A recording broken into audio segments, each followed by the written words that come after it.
Good morning, Fatima. Good Start, afternoon. sir. Start. Very, very good morning. नीचे sound आ रही है, इसको बंद कर दें please. Can I start? Please check your mic.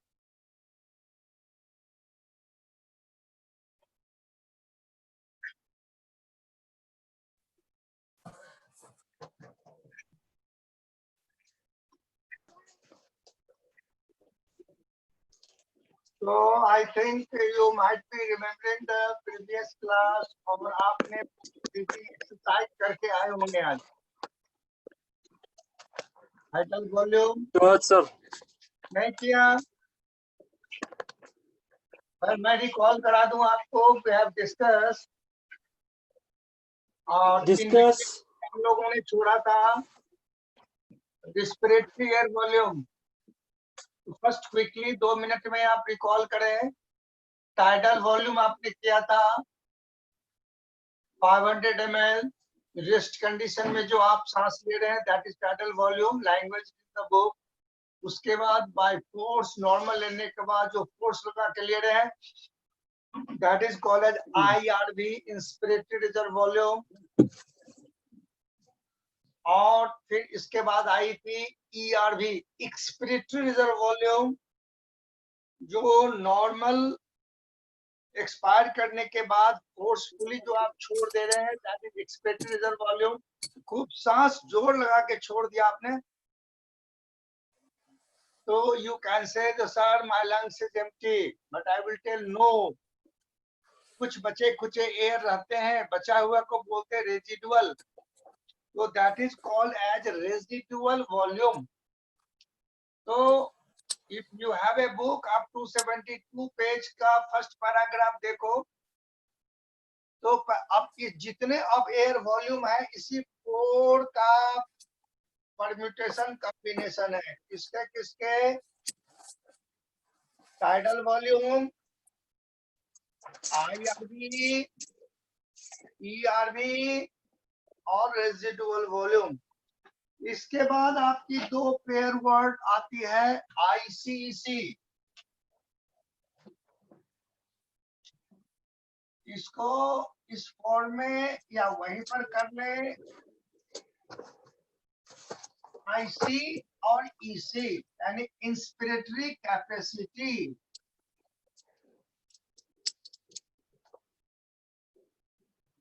IC and EC. आपके पास बुक नहीं है तो आप देखिए, बुक है बच्चे तो 270 की पेज पर देखो IC EC, क्योंकि ये दोनों को एक साथ कर देता हूँ जिसमें आपको कंफ्यूजन ना हो. पर ये आपको पूछेंगे, अभी आपसे फिर एक्सरसाइज करवाएंगे तो याद हो जाएगा.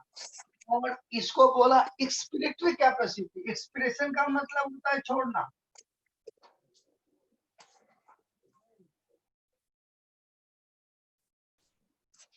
पहले आपने फुल फॉर्म लिखना है. अब मान लो ये दोनों में डिफरेंस आ जाता है.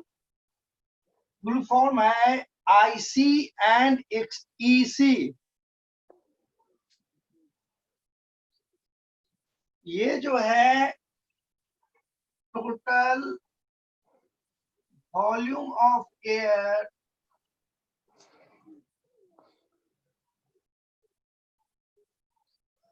person can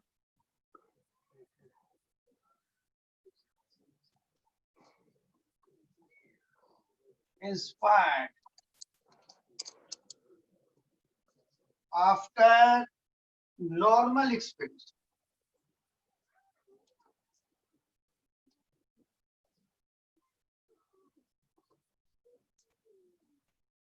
शॉर्ट में देखिए, बुक है तो बुक में करिए, नहीं है तो नोट करिए. Page number sir. ये लिख लिया आपने. ये मैंने IC में लिखा. आप टोटल लिख सकते हैं. Total volume of air person can inspire after normal expiration. पहले नोट करिए, भी आपको करा के भी याद कराऊंगा. और एक्सपिरेटरी कैपेसिटी हो गई total volume of air person can expire after normal inspiration.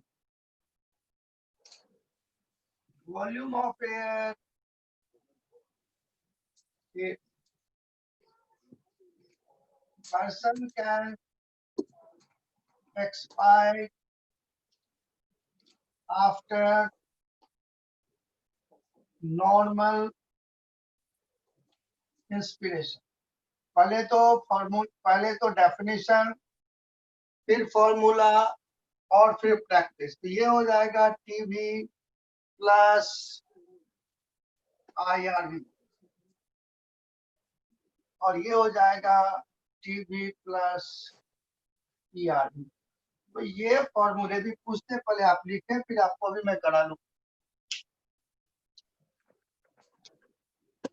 जिन बच्चों के पास बुक है वो बुक में देखें और साइड में करें, क्योंकि समटाइम्स व्हाट हैपेंस, ये पूछता है which of the following is A correct formula for IC inspiratory capacity और एक्सपिरेटरी कैपेसिटी, या फिर मैं इसके वॉल्यूम भी पूछ लूं या फिर डेफिनेशन पूछ लूं। पहले आपका नोट हो जाए बच्चे तो बता देना, फिर मैं इसको आपको बताऊंगा कैसे याद करना है। सब नजर नहीं आ रहा इसमें। क्या हुआ बच्चे, नोट कर लिया आपने? Yes sir. अब सुनो, हमने पहला का बोला इंस्पिरेटरी, पहले चार आपको क्लियर था पहले वाला, सिर्फ 4 फॉर्मूले पर सारे सेट हैं। हमने फिर से रिवाइज करा दूंगा यदि कुछ बच्चे ना रहे हों। तो पहला जो है टाइडल वॉल्यूम, टाइडल वॉल्यूम था नॉर्मल कंडीशन में, अभी आप बैठे हैं तो सांस ले रहे हैं, तो दैट इज टाइडल वॉल्यूम। और जो इंस्पिरेटरी जो IRV है, इंस्पिरेटरी रेजिडुअल कैपेसिटी आपकी है, तो यदि हम नॉर्मल सांस लेने के बाद छोड़ने के बाद जो भी आप सांस, एक बार जब एडिशनल वॉल्यूम आप ले रहे हैं जोर से ऐसे करके आप करिए, जैसे खींचा तो जितने आपने खींच पाया वो हो गया IRV।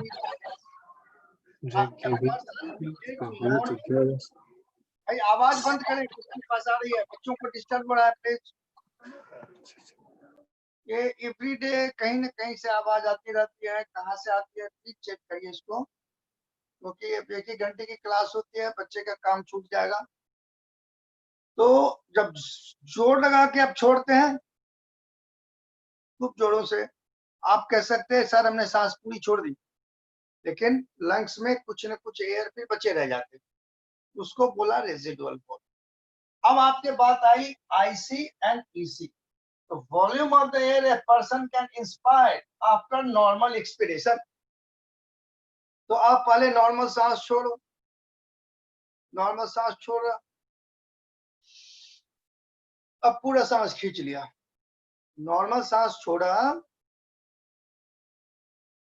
अब पूरा सांस खींचा, तो उसको बोला IC। तो आप इसमें कौन कौन सा लिया, एक तो नॉर्मल सांस लेने में जो टाइडल वॉल्यूम में लेते थे वो भी ले लिया, और आपने जो आप जोर लगा के लेते थे वो भी ले लिया IRV। So it's formula will be TV and IRV। तो IC को एक बार फिर रिपीट करें, लाइन देखें, volume of the air a person can inspire after normal expiration, after normal expiration, सांस को छोड़ा, अब जोर लगा के, तो क्या क्या लिया, टाइडल वॉल्यूम लिया और IRV लिया, दैट्स व्हाई दिस फॉर्मूला। और एक्सपेक्टेड रिजर्व वॉल्यूम हो गया a person can expire after normal inspiration. मान ले आप बैठे हैं, नॉर्मल सांस लिया 500 ml, और उसके बाद आपने जोर लगा के छोड़ा, तो क्या क्या छोड़ा भैया आपने, जो नॉर्मल सांस में लिया था वो, और एक्सपिरेटरी रिजर्व वॉल्यूम जो आपने सांस लगा के छोड़ते थे वो हो गया TV प्लस ERV। तो IC EC को एक साथ देखें और इसको कुछ भी नहीं, एक बार पढ़ें और डू द प्रैक्टिस, क्योंकि दिस इज वेरी इजी। ये मशीन हमारे साथ है, हम काम कर रहे हैं, तो प्रैक्टिस से याद हो जाएगी, बुक पे ज्यादा परेशान करने की जरूरत नहीं है। See the formula, do the practice and memorize in the brain.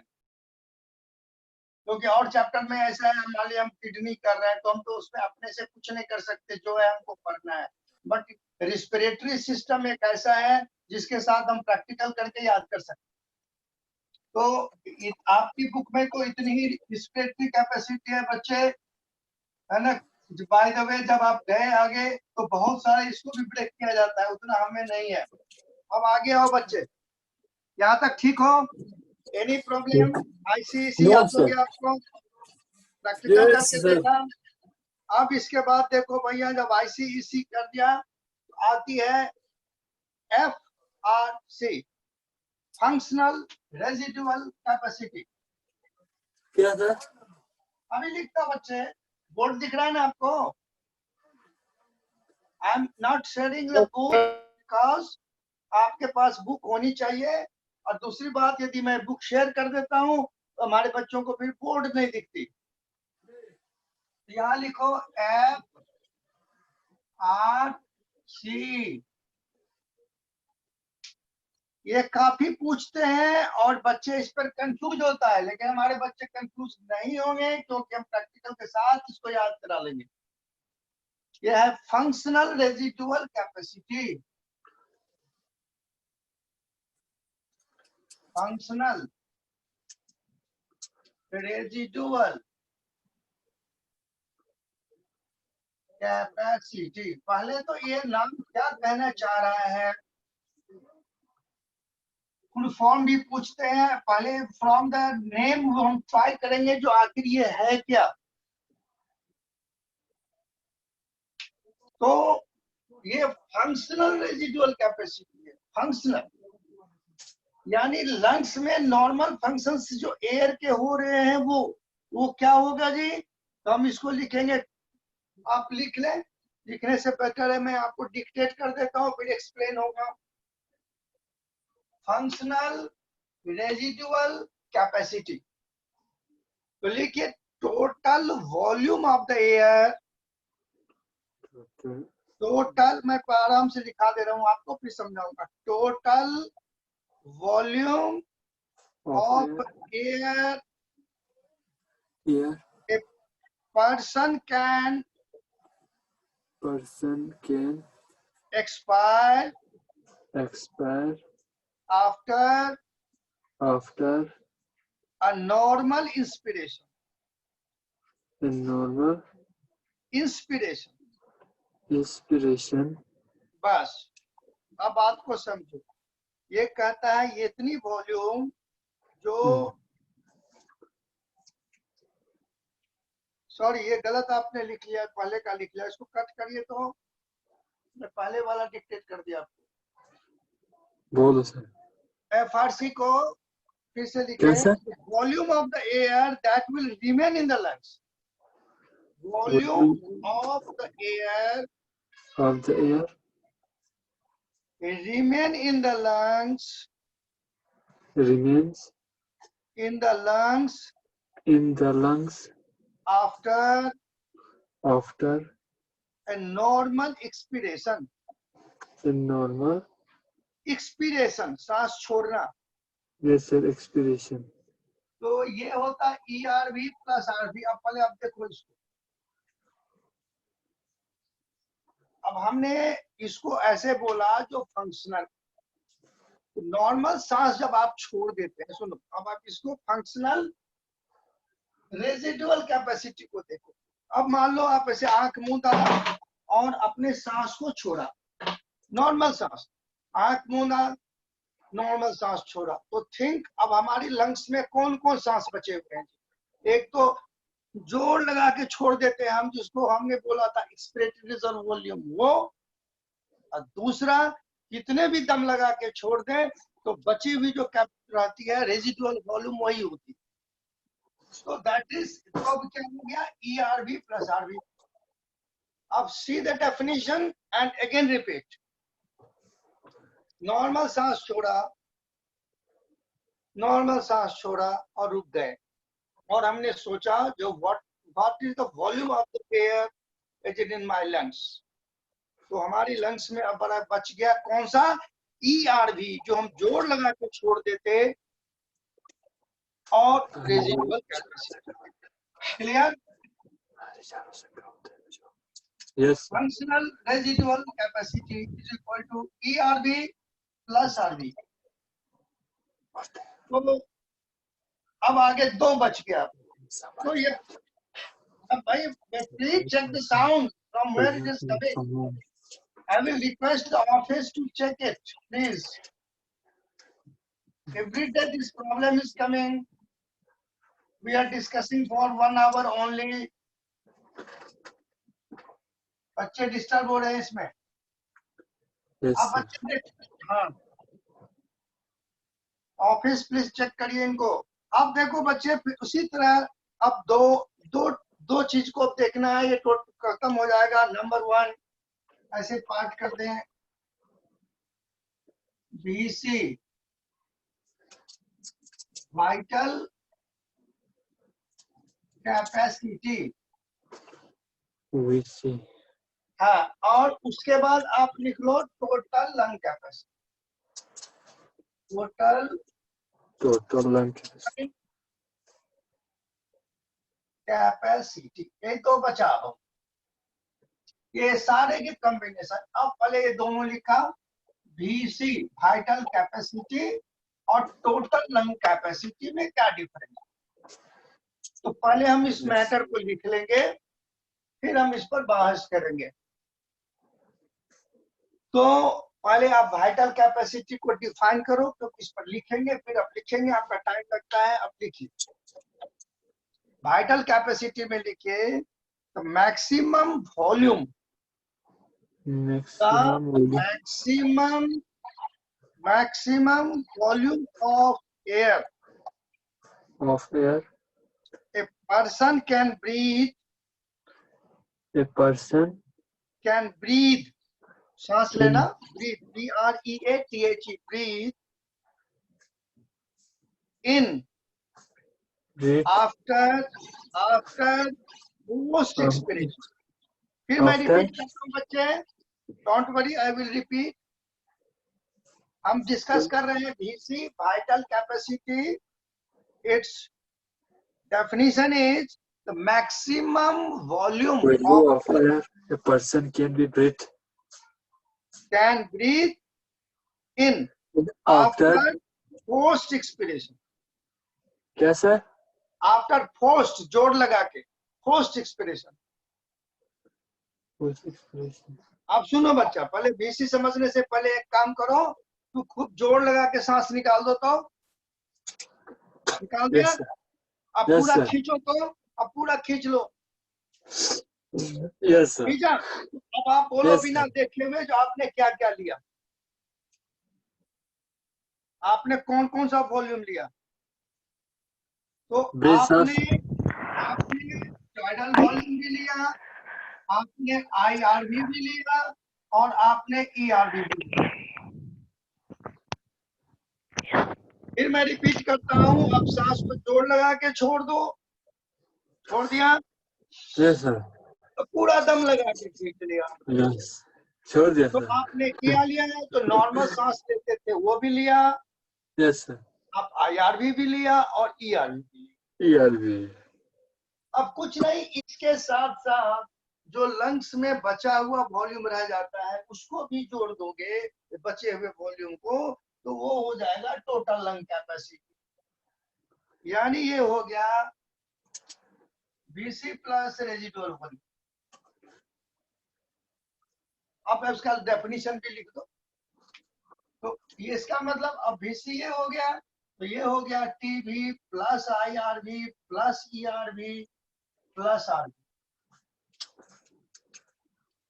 तो ये जो लिखा देता हूं, और ये रिस्पिरेटरी एयर वॉल्यूम है, यहाँ से सिंपल है, और बच्चे गलत कर बैठते हैं। इसको 1-2 बार प्रैक्टिस कर लें, याद हो जाएगा। तो अब टोटल लंग कैपेसिटी को क्या लिखा हमने? Total volume of the air, total volume of the air person can accommodate in lung, person can accommodate in the lungs. Accommodate. हाँ, accommodate माने रख सकते हैं, कैपेसिटी आपकी लंग्स की Accommodate in the lungs, in the lungs. आप in the पूरी lungs. सांस खींच के, बच्चे सुनो, एकोमोडेट का Yes, मतलब हो sir. गया, मैंने कहा खूब जोर लगा के खींच लो बच्चा, तो आपकी Yes. लंग्स में कितनी हुई, क्या क्या हो गई, जीवी भी है, आईआरवी भी है, ईआरवी भी है, और जो बचा हुआ था वो भी है। इसको बोला total lung capacity, total lung capacity इतनी वॉल्यूम थी। और मैं आपको जनरल इंफॉर्मेशन के लिए बता दूं, जो जैसे आप लोगों की टोटल लंग कैपेसिटी जो है वो हम लोगों की नहीं होगी, क्योंकि जो थोड़ा हाई पर रहता है, माउंटेन ड्वेलर्स, तो वहाँ ऑक्सीजन की जो प्रेशर होती है कम होती है, तो ऑटोमेटिकली उनकी लंग्स कैपेसिटी ज्यादा होती है। तो आप लोगों की जो लंग्स कैपेसिटी है वो इधर वाले लोगों से वैसे ही ज्यादा होती है। जो एथलेट्स होते हैं, गेम खेलते हैं, उनका ज्यादा होता है। आप एक पॉइंट लिख सकते हैं, एक point, total lung capacity is more, Total total lungs capacity is more, is more. Is more, ज्यादा ज्यादा, मोर इन माउंटेन ड्वेलर्स, माने माउंटेन पर रहने वाले, in mountain Mountain than than plain dwellers. plain. Plain dwellers माने रहने वाला, plane पे रहने वाला, प्लेन ड्वेलर्स बोलते हैं उसको।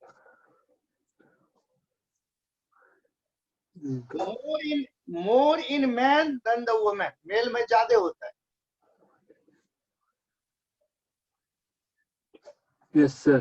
Plain. More in athletes than non athletes, More in athletes than athlete. नॉन। अब ये बातें हो गई। अब अगली क्लास से मैं आगे बढ़ूंगा, लेकिन अगली क्लास से पहले हर बच्चे का एक चीज मैं जानना चाहूंगा। Yes.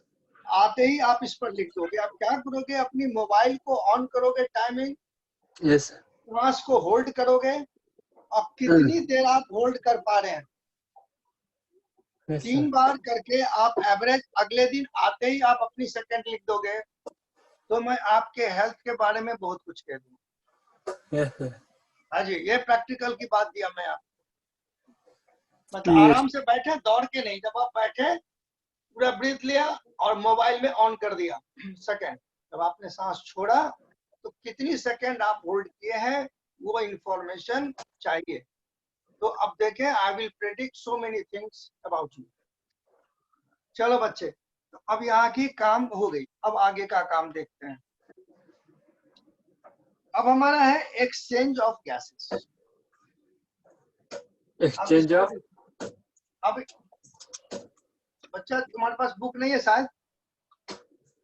Yes, sir. Page number कितना है? पेज नंबर अभी आप 272 पर ही है, उस पर लिखा होगा एक्सचेंज ऑफ गैसेज। मतलब अब इसमें हम ये बात करेंगे, सुनो, जो एटमॉस्फेयर में जो गैसेज हैं, सुनो, हम तो सिर्फ ऑक्सीजन ले जाते हैं टिश्यू तक, और एटमॉस्फेयर पर इसकी कहानी सुनिए, ये क्या कहना चाह रहे हैं। एटमॉस्फेयर में जो गैसेज हैं वो नाइट्रोजन भी है, ऑक्सीजन भी है, कार्बन डाइऑक्साइड भी Carbon है, dioxide है. हाँ, इनर्ट गैसेस भी है, krypton, argon, neon, xenon, they are the mixtures of atmospheric gases. सब है सर. हाँ, तो उस गैस, जब आप सांस लेते हैं तो जाती तो सब है हमारे अंदर, लेकिन हमारी सिस्टम ऐसी बनी है जो ओनली ऑक्सीजन को लेके चली जाती है आरबीसी, और CO2 को छोड़। तो अब इसमें क्या मैकेनिज्म है उस पर बात करेंगे। 272 273 पेज को आप देखें, और मैं यहाँ शॉर्टकट में एक्सप्लेन कर रहा हूँ आपको एक सिंपल तरीके से, जहां पर आएगा पार्शियल प्रेशर, इसको समझो।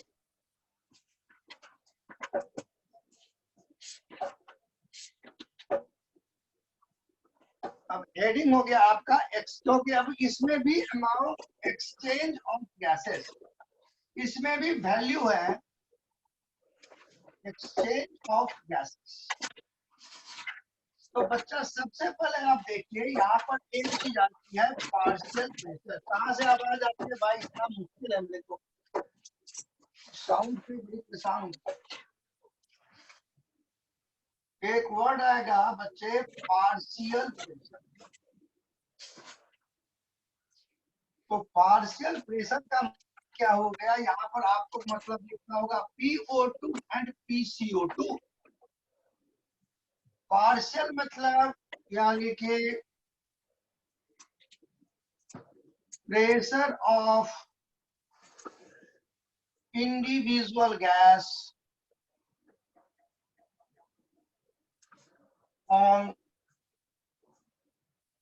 बैरोमीटर। बैरोमीटर में ये कितने mmHg पर्टिकुलर गैस जो है मरकरी को अप करता है, इंडिविजुअल गैस। उसके लिए वर्ड जो होता है पार्शियल प्रेशर। ये थोड़ी सी आपकी फिजिक्स की चीज है, बैरोमीटर से आप प्रेशर लेते हैं। तो एक है जो हम एटमॉस्फेयर की प्रेशर देख रहे हैं टोटल गैस का, जिसमें नाइट्रोजन 78% है, ऑक्सीजन 16% है, CO2 0.3% होता है, आपको पता होगा। N2 ये ऑक्सीजन, ये CO2, रेस्ट में अदर गैसेस। तो टोटल गैस का pressure on the barometer is separate, but here हम इंडिविजुअल गैस का देख रहे हैं। Pressure of individual gas on barometer mmHg, यानी मरकरी को कितने ऊपर ले जाते हैं, that is called partial pressure. Is clear? इसको मिटाऊं मैं? अब हम देखते हैं जो एटमॉस्फेयर में, हवा में, हमको दो ही चीज से मतलब है, PO2 और PCO2 से। रेस्ट से हमको कोई मतलब नहीं।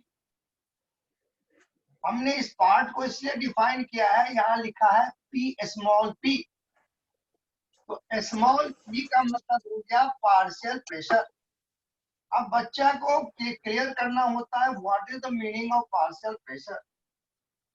Pressure of individual gases on barometer, जिसने it is expressed in mmHg, जितने मिलीमीटर मरकरी का इसने ऊपर कर दिया। तो एटमॉस्फेयर में, हवा में ये होता है 159 mmHg और ये होती है 0.3 mmHg। ये एटमॉस्फेयर में हुआ और ये आपकी टेबुलर फॉर्म में दिया हुआ है।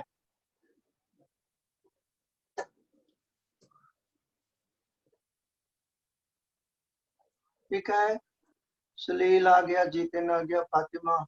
आज जेरा का कुछ देख नहीं रहे। जेरा is in the class? Yes sir. अच्छा, अब देखो बच्चे, जब आप, अब यहाँ देखो लंग्स में, मान लो ये मैं एक लंग्स बनाया, आपने सांस को खींचा, तो लंग्स में जो पहले से गैसेज हैं उससे ये वाला एटमॉस्फेयर की गैसेज मिक्स हो गई। जैसे मिक्स हो जाएगा तो लंग्स के अंदर में PO2 घट के हो जाएगा 1.4 mmHg। और सांस में चूंकि आप कार्बन डाइऑक्साइड छोड़ते हो, PCO2 एक ही बार हो जाएगा 40 mmHg लंग्स में।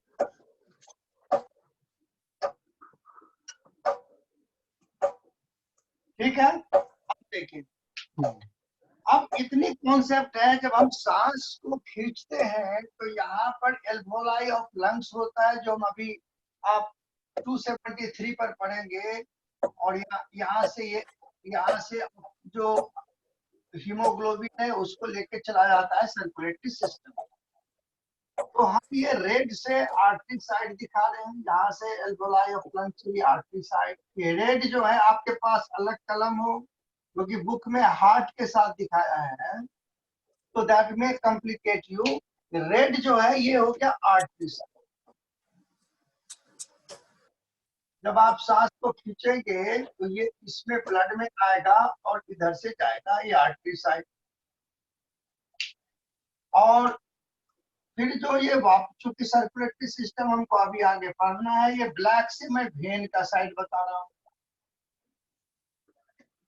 ये हो गया वेन, इधर हो गया आर्टरी। समझो, इसको सिंप्लीफाई करके बता। अब यहाँ से जब ऑक्सीजन यहाँ एल्वोलाई और लंग से डिजोल्व हो गया जी, ऑक्सी हीमोग्लोबिन बन के जब आप पढ़े हो, तो अब धीरे धीरे अब यहाँ पर क्या होगा, तो PO2 जो है फिर घटेगा, क्योंकि अब धीरे धीरे ब्लड में जा रहा है। अब यहाँ PO2 हो जाती है 95 mmHg, और PCO2 उतनी रहती है बच्चे 40। हर जगह की वॉल्यूम को हमको समझना है। अब जैसे ये ब्लड यहाँ से फ्लो किया, यहाँ टिश्यूज होते हैं जो रिस्पिरेशन में पड़ेंगे, तो यहाँ की ऑक्सीजन इसमें आती है फॉर इंटरनल रिस्पिरेशन। नॉर्मल सांस में आपने होगा ऑक्सीजन लेते हैं और CO2 छोड़ते हैं, और सेल जो है ये CO2 को छोड़ेगा। ऑक्सीजन यहाँ से आ गई सेल को, सेल्स और टिश्यूज। तो एक्चुअली आप सांस क्यों ले रहे हैं, that we have discussed for cell. आपने डाइजेशन में बताया था ग्लूकोज से ATP बनना है, उसी के लिए आप सांस ले रहे हैं, ऑक्सीजन ले रहे हैं।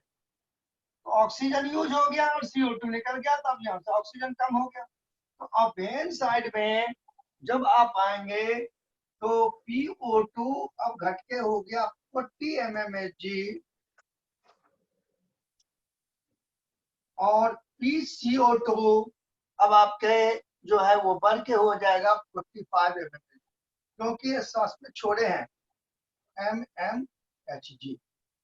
तो अब ये हर जगह का जो प्रेशर है वो आपको पूछ सकता है। अब इसको एक बार मैं एक्सप्लेन करता हूँ, बुक में क्या है तो हार्ट के साथ दिया हुआ है, फिर मैं आपको रिपीट करूँ उसको, और सिंप्लीफाइड डायग्राम को आप बना लेंगे। देखो बच्चे, कैसे याद रखेंगे हम, क्योंकि एटमॉस्फेयर में CO2 होता है 159 mmHg, और सबसे कम कार्बन डाइऑक्साइड है 0.3। जैसे आपने सांस को खींचा तो ये it is in your lungs, तो लंग्स में आते ही और यहाँ पर पहले से गैसेस मौजूद है, PO2 घट गया 104 mmHg, PCO2 चला गया 40। Now in the artery side where the oxygenated blood is there, PO2 95, PCO2 40। यहाँ जो 40 हुआ है वही मेंटेन। अब यहाँ से प्योर जो ऑक्सीजनेटेड ब्लड आ रही है, ऑक्सीजन दे देगा टिश्यूज को, और टिश्यूज से CO2 छोड़ेगा, तो ऑक्सीजन फिर कम हो गया। तो फाइनली ये ऑक्सीजन कम हो गया और CO2 ज्यादा हो गया। अब ये CO2 यहाँ से आएगा, अपना बाहर निकल जाएगा, फिर ये बाहर निकलेगा और सांस में छुप। तो इसको डायग्रामेटिकली पहले नोट कर लीजिए, नोट हो जाए तो लिख दीजिए डन। हो गया सर, डन। Very good. तो एक बार याद हो जाए, इसको मैं छोड़ दिया, बच्चे बोलेंगे एटमॉस्फेयर में PO2 कितना जी?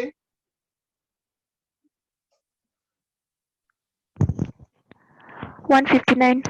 Very good. और PCO2 0.3. 0.3। सांस को खींचा, आंख मूंद के सांस को खींचा, तो देखो PCO2 Yes, कितने sir. हो गए, PO2 कितने हो गए? 104. Very good. और ऑक्सीजन PCO2 40। अब लंग्स से चला गया आर्टरी साइड बोल दो बच्चे। PO2 95. PCO2 40. 40। अब वो टिश्यूज में चला गया, टिश्यू से जब ऑक्सीजन यूज होकर वेन में चला गया तो PO2 40. PCO2 45. हो गया। बस इसी से क्वेश्चन आता है, ये काम हो गया। अब हाँ, अब एक्सरसाइज के बाद अब जो यदि आपकी बुक में डायग्राम है एल्वोलाई ऑफ लंग्स, ये पिक्चर तो मैं शेयर कर दूंगा फिर ये लंग्स का एल्वोलाई का, क्योंकि लंग्स में अब क्या होती है, स्मॉल बैलून लाइक स्ट्रक्चर बनी होती है, क्योंकि इस स्ट्रक्चर से छोटे छोटे लंग्स के जब आप एक्सपैंड करोगे, you can have a minute balloon like structure. Just you wait for 1 minute, मैं आपको एक पिक्चर दिखा दूं फिर आपको मैं शेयर करूंगा। Just wait.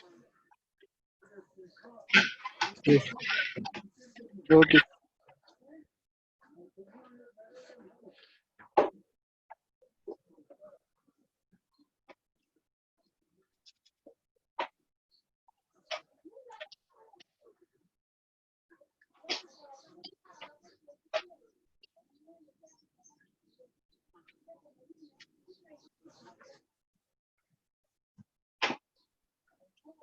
चलो मैं थोड़ा सा अभी दिखा के आगे काम बना लूं, ट्राइंग टू शो यू।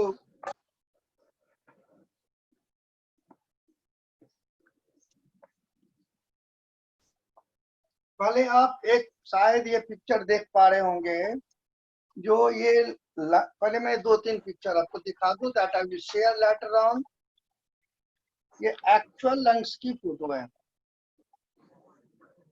अब इस लंग्स में जब अंदर गए आप तो इस तरह की माइन्यूट स्ट्रक्चर ब्लड वेसल्स बने हैं। Yes. अब इसमें देखो जब अंदर में आप घुसे तो बच्चे, I think it is clear, एक छोटे छोटे बैलून लाइक स्ट्रक्चर देख रहे हो आप, Yes, sir. ये है एल्वोलाई। अब इसी में एक्सचेंज ऑफ देखो उसके चारों ओर क्या है, तो ब्लड वेसल्स लिपटे हुए हैं। अब वहां क्या काम होता है वही हमको देखना है। एक एल्वोलाई ऑफ लंग्स को और देखने क्लोज से, ये देखिए एल्वोलाई ऑफ लंग्स, ऐसे छोटे छोटे बैलून लाइक स्ट्रक्चर्स हैं। तो जब वहाँ ब्लड ये जाती है तो अब क्या होती है एल्वोलाई ऑफ लंग्स का। सारे बच्चे के पास बुक है प्लीज? Yes, sir. Book है. तो ठीक है, तो अब वहां देखो पेज 273 पे आइए आप, वहां पर देखो। Yes. हाँ, क्योंकि फिर मैं बनाऊंगा टाइम निकल जाएगा। उसमें जितने लिखा है बेसमेंट मेम्ब्रेन एल्वो, उसमें ABCD कर दीजिए आप,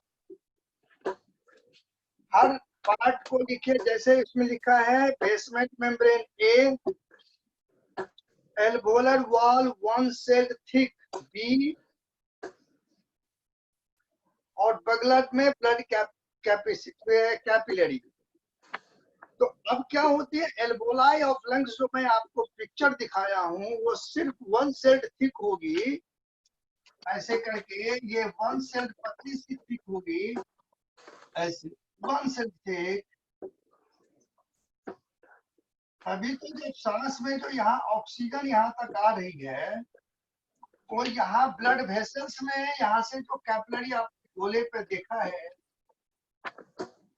इसमें ऑक्सीजन घुस जाएगी, तो ऑक्सीजन यहाँ तो आएगी, वो RBC लेके चला जाएगा। तो ये जो लेयर है ये पतली होगी तभी होगा। और इन दोनों के बीच की जगह है जहाँ लिखा है बेसमेंट मेम्ब्रेन।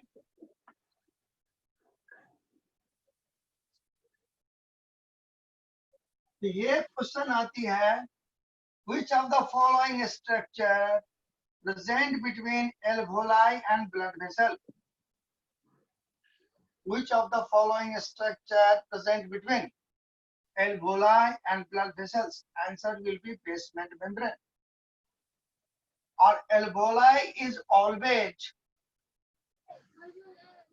single layered, ये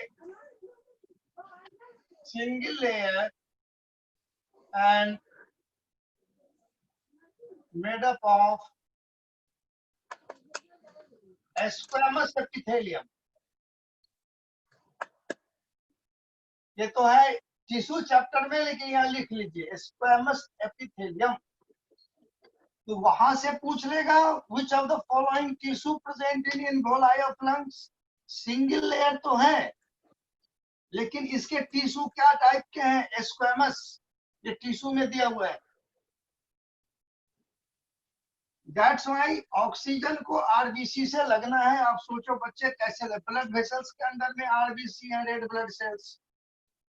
अब सांस आप खींच रहे हो, इसको यहाँ आना है, यहाँ पर ऑक्सी हीमोग्लोबिन बनना है। ये काम यहाँ पर हो जाता है, जो आपने सांस में ऑक्सीजन लग गया और डिफ्यूज होके यहाँ चला गया। तो यहाँ से जो स्ट्रक्चर पूछती है वो ये बातें। अब इसमें देखो, तो यहाँ जो डिफ्यूजन ऑक्सीजन का हुआ उसमें कितना मेम्ब्रेन इन्वॉल्व हुआ? यहाँ 3 मेम्ब्रेन इन्वॉल्व हुआ। एक क्वेश्चन बनेगा, लिखिए how many membranes are involve?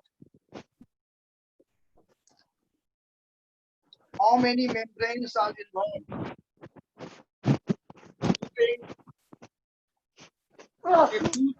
during diffusion of oxygen? तो आंसर इज 3। यदि आपके पास बुक है तो वो हो गया, नंबर 1 हो गया एल्वोलाई, नंबर 2 हो गया बेसमेंट मेम्ब्रेन, एंड थर्ड हो गई कैपिलरी। ये क्वेश्चन आप जब बनाएंगे 10 साल के क्वेश्चन तो आपको कई बार मिलेगा।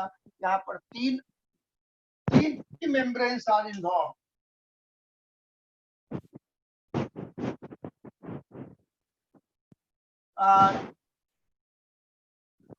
Involved in oxygen diffusion, oxygen oblique CO2 diffusion।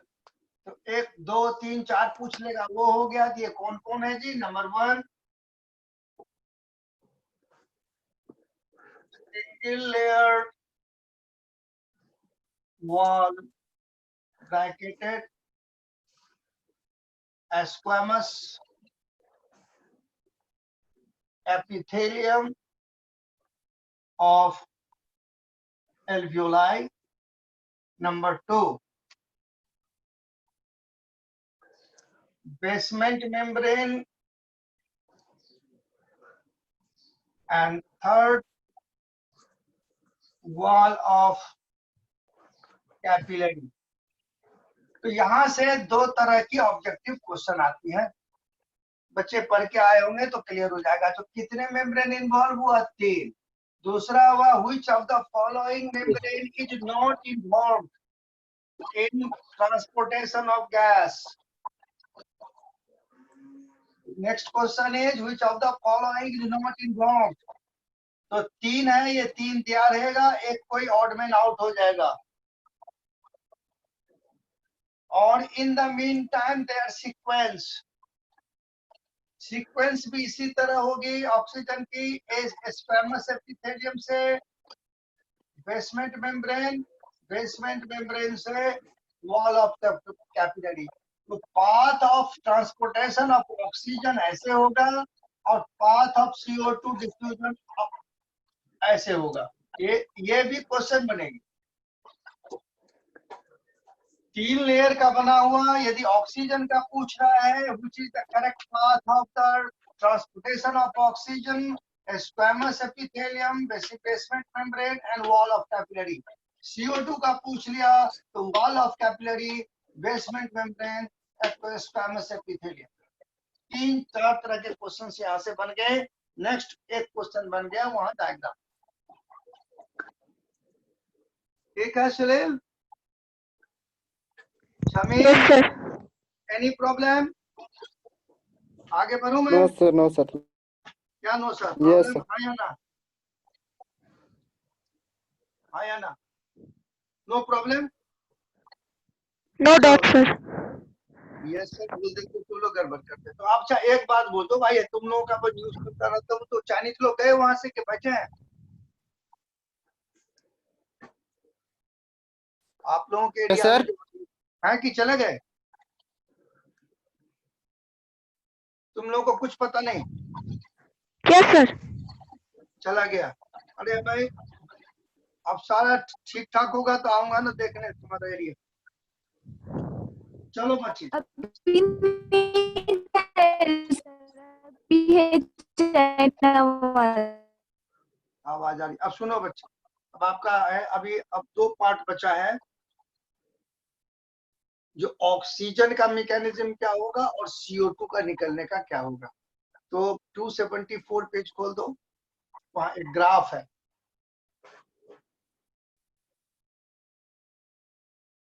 तो ये ग्राफ बनी हुई है और यहाँ से कई क्वेश्चन बनते हैं। तो एज यू नो, ऑक्सीजन का मोड ऑफ ट्रांसपोर्टेशन और CO2 का अलग है। Mode of oxygen transportation, that is only one. Oxygen combines with hemoglobin, O2 plus hemoglobin बनाता है oxy haemoglobin.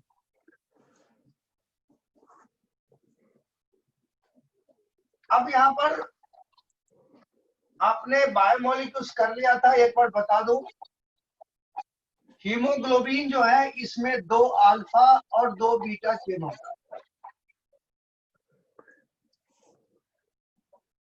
Come back, each hemoglobin having 2 alpha and 2 beta chain, जिसको आपने sickle cell anaemia में और थैलेसीमिया में भी पढ़ा होगा। अब ईच में एक एक आयरन होता है। अब यही आयरन कंबाइन करता है ऑक्सीजन। चलो मैं चार्ज भी लूं, तो इसका मतलब हो गया एक haemoglobin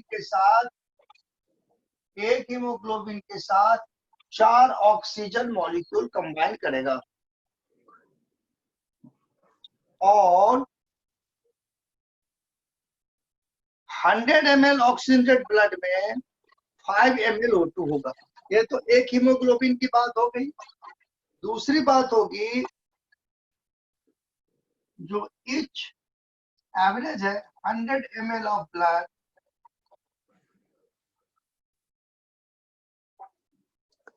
consist of 5 ml of oxygen। ये क्वेश्चन आता। अब ml क्यों? 100 ml में 5 ml, depending upon the normal. अब किसी को एनीमिया है तब तो भैया कम हो जाएगा। ये जब गैस को कंप्रेस करते हैं तो ml में आती है। तो एक क्वेश्चन ये होगा, 1 hemoglobin can carry 4 oxygen molecule or each 100 ml of blood can carry 5 ml of oxygen।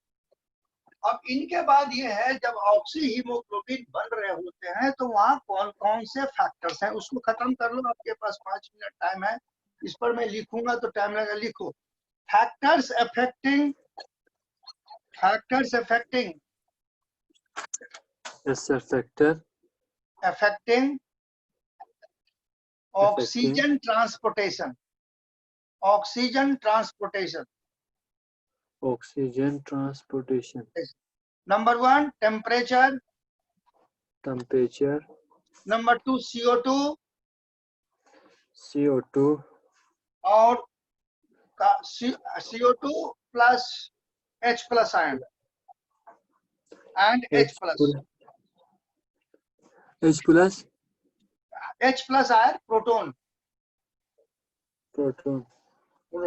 तो 3 फैक्टर इफेक्ट किया। उसके नीचे पॉइंट में लिखे, बोलो sir. Lower temperature favors the oxygen combination। अब इस पर मैं अगले दिन ग्राफ में बताऊंगा। देखो, अब एल्वोलाई ऑफ लंग्स में क्या है, कंपैरेटिव कम टेम्परेचर है अंदर ब्लड वेसल्स के कंपैरिजन में। तो लो टेम्परेचर इसको फेवर किया और जस्ट रिवर्स हो गया, हाई टेम्परेचर कॉजेज डिसोसिएशन।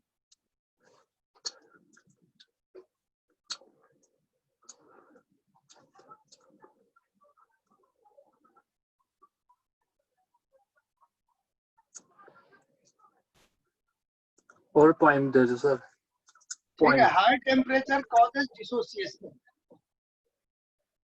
क्या sir? high temperature High temperature causes causes dissociation. अब इसमें this. डिसोसिएशन अलग होना। अब इसमें yes. ग्राफ से क्वेश्चंस आती है, ग्राफ जो बनी है इसको बना के हम ये हाई टेम्परेचर और एक को पढ़ के आइएगा तो थोड़ी सी ऑब्जेक्टिव क्वेश्चन, ये जो ग्राफ बनी है ये बोर्स थ्योरी है। तो ये 3 फैक्टर Yes, से sir. यदि टेम्परेचर हाई है या कम है तो कम ग्राफ है। ऊपर जाएगा, बाएं जाएगा या दाएं जाएगा, इस पर हम बहस करेंगे अगली में। और अगली में आपको ये 15-20 मिनट में ये चैप्टर खत्म हो जाएंगे। तो एक काम Yes, sir. करना बच्चे, इसको फॉलो पढ़ लेना। और इसमें जो डिजीज लिखी है उसमें आपको मैं बता दूं, इसमें जितनी डिजीज है उसके अलावे लंग्स की डिजीज आपका 12th क्लास में भी है, वो यहाँ ऐड कर लेंगे। मैं अभी बता दूं, निमोनिया। Pneumonia. तो जहाँ हाँ निमोनिया आपने पढ़ा होगा 12th क्लास में, Yes, sir. तो यहाँ पर डिजीज में ऐड हो जाएगा। Disease में ऐड हो जाएगा। तो बच्चे इसमें ऑक्सीजन का तो एक ही है, 3 फैक्टर पर बात होगी, ग्राफ होगी। लेकिन कार्बन डाइऑक्साइड के 3 मोड्स होते हैं ट्रांसपोर्टेशन के। कार्बन डाइऑक्साइड का 3 मोड्स है जिस पर बहस होगी और ये पॉइंट्स आप लिख सकते हैं। एक डिजॉल्व फॉर्म, एक कार्बामाइनो हीमोग्लोबिन फॉर्म, एक बाइकार्बोनेट फॉर्म। तो आइदर अभी पॉइंट लिख लें या